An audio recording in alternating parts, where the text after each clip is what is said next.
中原洛阳这一带，而这一批人后来都是加入了中国的汉族，还有一部分人跑到了突厥去，跑到北方，但是以后又回到了中原，也加入汉族，还有一些高句丽人以后加入渤海，随着渤海也迁回了中原，所以大体上来说，3%嘛的这个高句丽民族的人口是归到了中国现在的民族里面，只有一小部分是归到了韩国。 이렇게 고구려가 중국의 역사란 전제 아래 중국은 고려가 고구려를 계승했다는 사실마저 부인한다.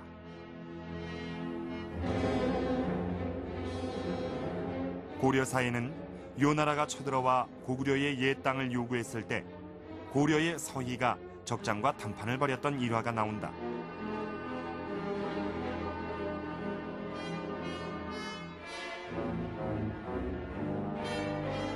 이때 서희가 거란 장수를 설득한 말이 바로 고려는 고구려의 후손이란 얘기였다. 그런데 중국은 이것이 우리 민족의 착각이라고 공격한다. 可能是这样一个情况，就是高句丽这个民族灭亡，它有一部分这个人啊，也容纳进了这个新罗人里头去，对不对？这是第一个。第二个，这个当着它的一部分的原因是，就是后来出现了一个高丽王朝，就是新罗灭亡以后继承这个新罗的叫个王室高丽，王建建立的高丽王朝，他俩的名字比较接近，但实际上呢，那个是姓高，高氏高丽，这个是王氏高丽，这是两回事儿，这个地方有点误会，这有点误会。民族呢也不是，王氏高丽的人主要是韩半岛上的人，是原先新罗人呐，对不对？山韩人呐，对不对？他不是这个原来的高句丽族，高句丽族只占很少一部分，慢慢融合到里头去了，所以说这个地方有了误会。 그러나 고구려인을 고구려 민족으로 따로 구분짓는 것은 잘못된 견해다. 고구려는 예맥 쪽에서부터 이어진 고조선과 부여의 후예이기 때문이다. 우리 조상은 크게 한반도 북부하고 만주 지역에는 예맥 쪽, 그 다음에 한반도 남부 지역에는 한족이 이제 거주했던 것으로 얘기가 되고 있고요.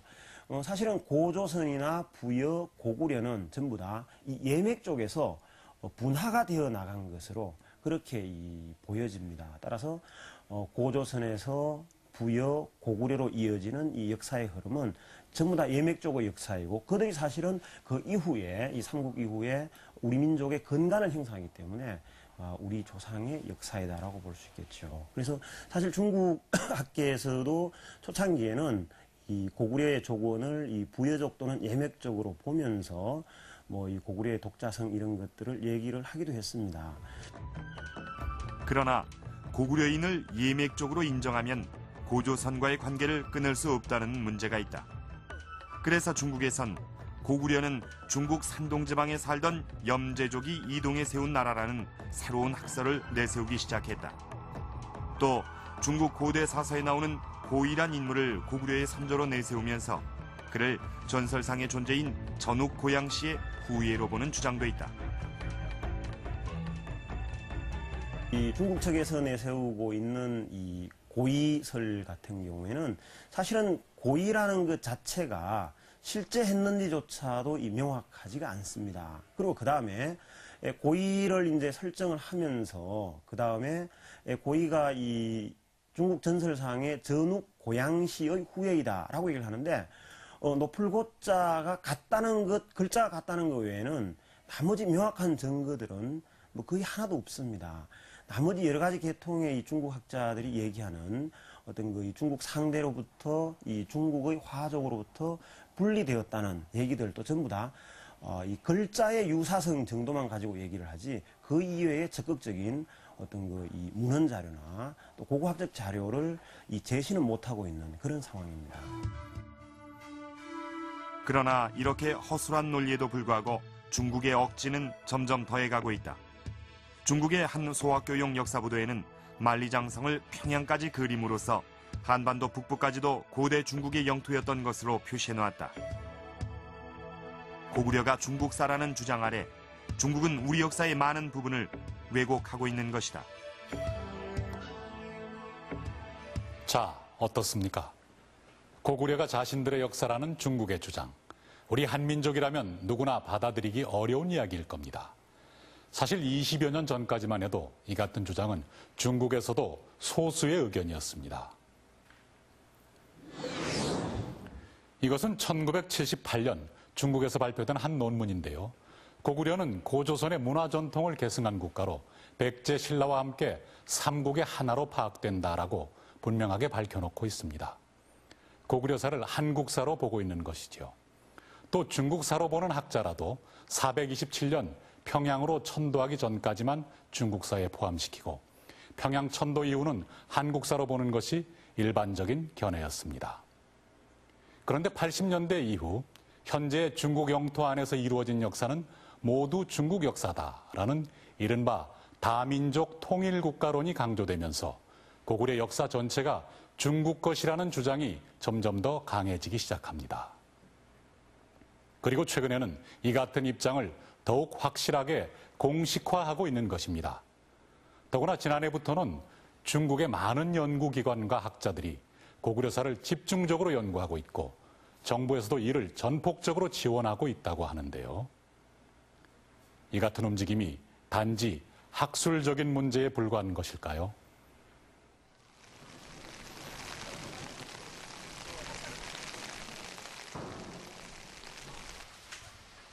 대진대학교 사학과의 서병국 교수. 고구려 역사를 전공하고 여러 권의 저서를 펴낸 역사학자다.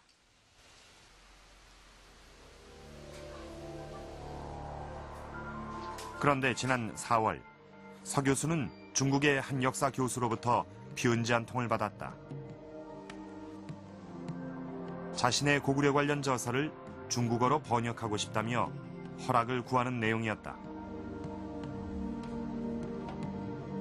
처음에는 중국이 점차 개방하러 가고 있기 때문에 폐쇄성에서 이제 벗어나서 남한과 북한에서의 고구려 연구 경향 또는 실정 등을 학문적인 이러한 입장에서 접근하는 것이 아닌가 해서 긍정적으로 생각을 했던 것입니다. 그런데 중국에서 번역하고 있는 것은 서 교수의 저서만이 아니다. 남북한의 주요 고구려 연구서들이 모두 포함되어 있다. 우리 학계에선 이것이 단순한 학술적 관심이 아니라고 보고 있다. 고구려사를 빼앗기 위한 중국의 본격적인 움직임이 시작됐다는 것이다. 한국 사람들이 고구려에 대해서 갖고 있는 그 시각과 다른 시각을 갖고 있기 때문에 남한 한국 내에 고구려 사관이랄까 견해를 알아야 그 위에서 자기들의 논리를 전개시킬 수 있는 것이기 때문에 말하자면은 적을 이기기 위해서 적을 알아야 된다고 하는 이러한 논리 위에서 중국어 번역을 한 것이 아닌가 저는 그렇게 분석을 하고 있습니다.